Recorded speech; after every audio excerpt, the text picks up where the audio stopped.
Hi, this month actually is a very memorable month. October 83, I was still in high school, or secondary school as we call it in the Caribbean, when Ronald Reagan sent troops. I was a school child at the time, attending St. Andrew's Anglican Secondary School. We had, first of all, we was under Prime Minister. His name was Mathew Gairy when I was growing up. And when I was growing up again, it was under Maurice Bishop, the revolutionary Prime Minister. So when Gairy was overthrown in 1979 by Maurice Bishop, the ruling military council or whatever, the revolutionary, or let's say revolutionary government, we were now under Maurice Bishop. So in October of 83, I remember when school children found out that Maurice Bishop was taken by his people. I don't know who it was, okay? Because I don't want to say too much things to get in trouble. He was taken into custody. And school children, we were supposed to be the ones to free Maurice Bishop. So all the trucks was provided. I was in my school uniform. My friend went on the truck. One of the teachers said to me, "Where are you going? They freed the man already," but they didn't free him. So that means probably the teacher probably saved my life that day.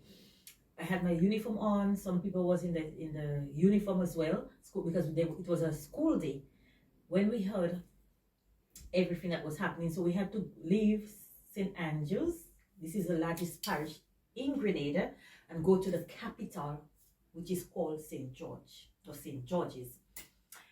And because of what the teacher said to me, I didn't go. I just looked at all the children going up on these big open back trucks. They said they was going to free Bishop.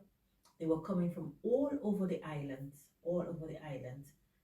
You know, they were heading into the St. George's. A few days later, we heard that Maurice Bishop was assassinated. So a few days later, after October 19, leading up, from October 19, like today, leading up to when the Americans came, invaded Grenada, there was lots of men in green.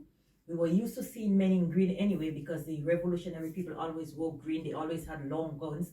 So the Americans came. I'm living on top of a hill. That day we were seeing some big, huge ships on the sea, because the top of the hill where I lived, we can see the sea properly. There were some extra big, large ships. We didn't know what was going on. Some people said that the Russians was coming to take over, but it was the Americans that landed on Grenada. We were seeing helicopters was flying everywhere. There were houses was shaking. I mean, the island is so small that when the aircraft, the bombers jet was passing, the whole island would shake, and we were really frightened at the time, because we didn't know what was going on. We knew that the revolution had collapsed and everything like that.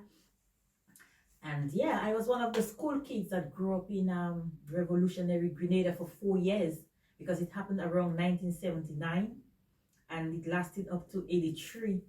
So yeah, guys, so this is just a little bit of my history. And if you want to know what it was like growing up in a revolutionary Grenada, maybe you could ask me a few questions. You know, I would be happy to answer your questions. But at the time, it was like Maurice Bishop provided us with free school books, free schooling. Yes, free school. People didn't have to pay any school fees.